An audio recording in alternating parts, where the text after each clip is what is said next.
وعباد الرحمن الذين يمشون على الأرض هونا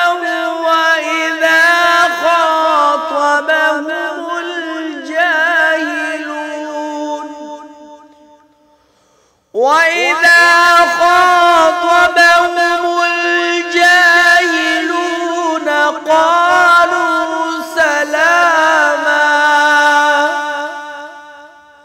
والذين يبيتون لربهم سجدا وقياما